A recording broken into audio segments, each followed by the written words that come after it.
आज तैयारी करवा मांडिया रे पूरा नरम नरम पतला पतला चकुली आउ ए चकुली को आपण निजर मन पसंदर किसी भी सब्जी सहित खाई पारे किंतु आज मु मांडियार चकुली सहित सर्व करिछि सांबर आउ बुट बादाम चटनी आपण मानकु ए दुटा भितर जो जिनसटा पसंद आपण ताकू बनैकी खाई पारे।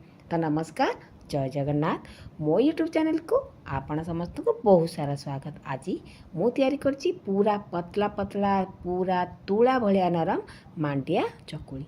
तो मांडिया चकुली को मु एते नरम एते पतला केमिति तैयारी करछि निहाती भाबे वीडियोटी को शेष पत्र देखंतु। आपण माने मो स्टेप को फॉलो कले आपण माने भी ए भली मांडिया चकुली घरे बनै पारिबे। तो चलंतु एबे चकुली बनवा स्टार्ट करवा। तो देखिपारे गोटे बड़ जगह को नहीं जाइए आ पकई देछि गोटे गिनार मांडिया चूना ता सहित से सामान गिनारे मापिकी हाफ गिनार सुजी आ हाफ गिनार दही। तो ये है तार मेजरमेंट। तो आपण मैंने जी मांडिया चूना ने तार अधा सुजी ने अधा दही ने तापर से गोटे गिनार पानी मु आड करके देखूँ गोटे हुस्कर साहाय्य भल से मु मिसई नेली। तो पानी को भी आम ठीक भाव में मेजर करके नवा मुझे सब जिन आज परफेक्ट भाव में मेजर करके देखा। तो देखिए गोटे गिनार पानी देकी मुझे मिसई सारापर आमर मांडियार पिठौटी बहुत टाण है। से गिनारे मापिकी आउ अध गिनाए पानी देली एवं ताके भल से मिसई नौ सब एमती हुस्कर यूज करेंगे आपणकर पिठौटी बहुत बढ़िया नरम हम बढ़िया फुलब एमती मिसेवा द्वारा। आपड़ देखिपारे मिसई सारापर बाकी जो पानी तक मोर बची देदेली और दे सारापर एबे से पकईदेली स्वाद अनुसार लुण आ लुण पकई सारापर ताकू भलसे देखो मु मिसई नी। तो आपण मानक यार मेजरमेंट में कहूँ मुझे मांडिया चूना नहीं तार द्विगुणा पानी एतरे आड करी माने जो गिनारे मापिकी मु मांडिया चूना नहीं से गिनारे मापिकी मु 2 गिनार पानी देछि। आपण माने चाहिले कौन सी कप मधे यूज करें सेमती किसी ना। तो ताको एबे फॉर्मेशन करने पूरा 3 घंटा कवर करके छाड़ीदेली। 3 घंटा पर आपण मानक देखो कभर खोलिकी मोर पिठौटी केते सुंदर भाव में फुली जाइए। एक्सट्रा आपन को एतरे किसी बेकिंग सोडा बेकिंग पाउडर किसी आवश्यक पड़ोनी जेहेतु दही पड़ी आ 3 घंटा ये फॉर्मेशन हो जाइए।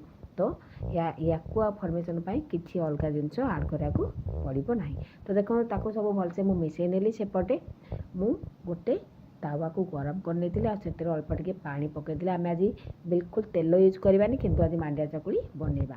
आउ जितेबाला आप 3 घंटा पर कवर खोलेंगे ताकू आउ 1-2 मिनट भलसे गोटे डंका साहाय्य मिसई ने जमी मुझे मिसईली। आपण के मांडियार पिठोर कंसिस्टेंसी देखा एमती आपंकर जब डंकी छाड़ी जाऊँ आप जानवे जे आपंकर पिठौटी पूरा परफेक्ट है। तो देखिपारे एबे गोटे डंकार मो पिठौ दे देछि एवं ताकू चारिपट केमती स्प्रेड करके नहीं जाइए। आउ एबे से डंकी को आउ अल्प अल्प पिठौ आनी तो चारिपट को दे देछि। तो देखिपारे ना मांडियार दोसा बनवा मांडियार चकुली बनवा केते सहज। आउ मु बिल्कुल भी तेल यूज करनी। आपण मैंने देखिपारे एबे तार ऊपर पाक को टिके समय सीझापी छाड़ी। तो 2 मिनट छाड़ापर आपण मैंने देखिपारे तार ऊपर पाकटी बिल्कुल बढ़िया से हो जाइए। एबे तार आरपट साइड को मु लेउटे देवी। तो किए कह आम ए तेल यूज करें बिना तेल रे आउ बिना झंझट रे आमर गोटे हेल्दी रेसिपी बनिकी रेडी हो गला। आपण एमती बनईकी सकाळर ब्रेकफास्ट खाई पारे रातिर डिनर मध्य खाई पारे आपन को जेमिति पसंद आपन ताको सेमिति खाई पारे। तो जेमिति मु फास्ट पिठाटी बनैली से हिसाब रे मु बाकी चकुली को बनईकी रेडी करदेवी। तो देखी तो सांग मैंने मोर मांडिया चकुली केते नरम हो पूरा हाथ में धरी भी होनी। तो से उपाय मु बाकी सब चकुली गुड़ी को बनईकी रेडी करनेबी। तो आपण मानकु जदि ये रेसिपीटी भल लगिला तो निहाती भावे गोटे लाइक करेंगे। चैनल नुआ थिले चैनल को सब्सक्राइब करदेवे। आउ आपण फैमिली फ्रेंड के सहित ये वीडियोटी को शेयर करदेवे। तो बहुत ही कम टाइम रे आमे आज गोटे हेल्दी रेसिपी तैयारी कले। आ मांडियार उपकारिता एते अच्छी ना मु कहले पूरा वीडियो सरजिबो किंतु उपकारिता सरीबनी। राति बिल्कुल रुटी कर मन नथिले तो एमती झटापट मांडियार दोसा बनैकी खातु देखिए आपण मानकु केते बढ़िया लगे। तो सांग माने आज मु मांडिया चकुली सहित सर्व करछि साउथ स्पेशल सांबर ता सहित बुट बादाम राग राग चटनी। जदि आपण किछि भी आ भितर न बनै पारंती आपण नॉर्मल दही सहित मध्य को खाई पारिबे।